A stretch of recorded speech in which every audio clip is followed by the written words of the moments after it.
A few people who know me well know I have a rather peculiar aversion to touching anyone and being touched in return. Hugging, especially, is an act that I would avoid whether it was giving or receiving, unless under special circumstances. Even then, I'm very wary of doing so, making minimal contact, making sure that the act doesn't extend past too long, a second or so. Of course, normally this so-called quirk of mine is looked upon as something not at all strange. Really, what's creepier, the one who doesn't hug or the one who hugs anyone at the drop of a hat? Exactly my point. However, having the added vocation of attending churches where it is expected of the congregates to engage in the affectionate yet platonic act of touchy-feely, more than one eyebrow has been cocked when I suddenly vacate out of the sanctuary briefly to either use the restrooms or to freshen up my coffee cup. It used to be I would step outside for a quick pass with the cancer sticks, but that's long behind me now. At the onset of the greet your neighbor portion of the service and wait out the love fest, there were some places that took this to mean I was somehow spiritually deficient, but that's another story entirely. So, what exactly was it that caused me to bristle at the hand laid on my shoulder absent-mindedly? Why is it my first instinct when confronted with the inevitable unwanted hug to duck, dodge, and dash? Why is it, as a guy who's been stocky most of his life, I'm so great at contorting my gelatinous frame to make for the minimum amount of physical contact, even in the most congested and crowded of public places? Well, normally these questions are met with a pleasant none of your bloody business and a smile that would haunt your dreams for weeks to come. But now, for no other reason other than I'm feeling in a random blogging mood, I shall share with you all reading this, the secret behind my aversion to physical contact with the rest of the human race. It happened on my fifth and ultimately final stay at the juvenile psychiatric ward in Omaha. I was 15 and a very different person then. Let's just say young and excessively stupid, coupled with a cocky sense of indestructiveness and jacked up on the hormones coursing through my chemical makeup. Volatile mix, to be sure, and I ran with it, being a pudgy, foul-mouthed punk. Not that I was brazenly standoffish all the time. No, I had my moments of balanced out, being the manic depressive that I was, and all the medication swimming in me at the time. Doesn't matter, really, because what happened had nothing to do with if I was nice at the time or not.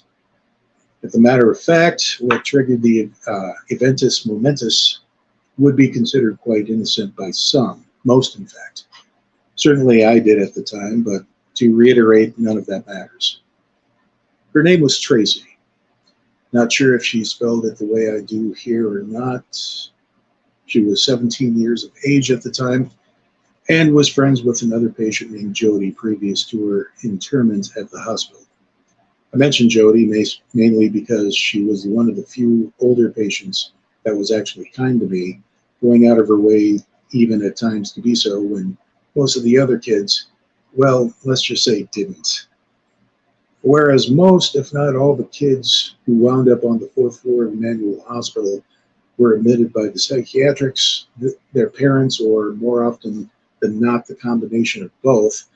Tracy was one of the rare residents of 4 East who admitted herself.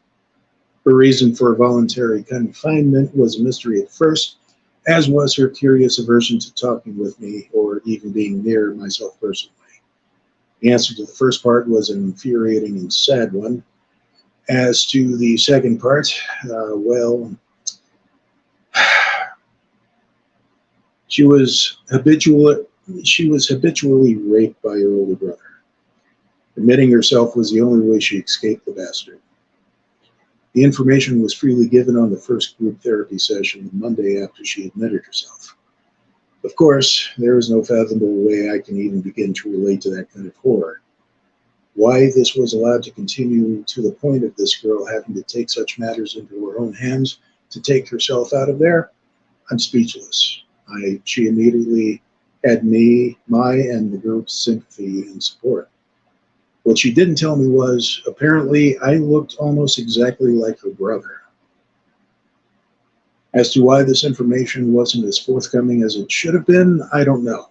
You would think that having just admitted yourself into what you thought was a safe haven from the darkness and horror of your everyday existence, only to find out that one of your fellow residents resembled the very thing you were trying to escape, this would be some very important information to be supplied with. It's like being the only survivor of the Camp Crystal Lake slaughter, to be admitted into a hospital room where your roomie is a hockey fanatic that wears a goalie mask nearly all of the time. And I really hope some of you actually get that reference. It's very apt, really. Looking back, I can understand why she wouldn't want to initially let me in on the whole coincidence, kind of, but considering what happened. Okay, so this is rather hard for me to tell, so bear with me. One afternoon, after the lunchtime, the adolescent age kids would go into a gym and just knock around, play basically what anyone would do after lunch at school. Basketballs were shot at hoops, bouncing balls, running around, playing tag or whatever. You get the idea. This particular afternoon, I remember spying both Jody and Tracy and another girl their age chatting in one of the corners, standing in kind of a circle together. And I thought to my stupid 15-year-old self, hey, wouldn't it be hilarious if I snuck up behind them and do the grab tickle under their arms and shout booga booga? And so, due to the fact that I hadn't fully developed the good idea, bad idea filter in my brain at the time, I went over to the nearest girl to me, Tracy, and did just that. She seized up. She folded onto the cold, hard gym floor in a fetal position and began trembling hard. She immediately regressed inside her mind, experiencing a flashback, and a horrible one at that. Only I didn't notice all of this happening because I was jumping around and laughing at the fun goosing I just did. Ah, wasn't that a funny joke? Wait, what's everybody staring at?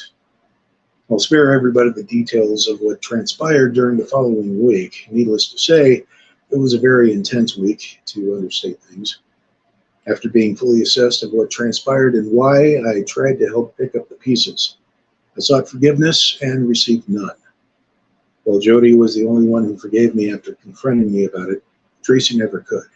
And one other girl, who never really liked me to begin with, is using this incident to justify her snark attacks from then until I was discharged about a week or so later.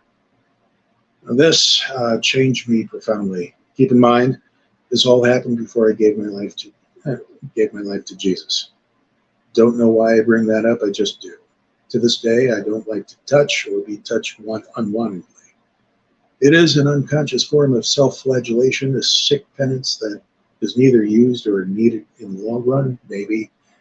All I know is I think about this woman from time to time more frequently than one normally should, really. I pray and wonder if she ever truly escaped the horror of her life and found peace in the only true source of it, like I did shortly after being discharged from that place for the last time. I wonder if she ever gotten around to forgiving that stupid 15-year-old doppelganger of her brother. So many questions, an answer would be nice, but that's not the reason why I write this overwrought blog post. Well, maybe it is. Maybe I needed to finally purge a lingering demon or two, but ultimately I just wanted to expose the reason behind one of my major peculiarities and have a point of reference for those who demand to know why I punched them instead of hugging them at church.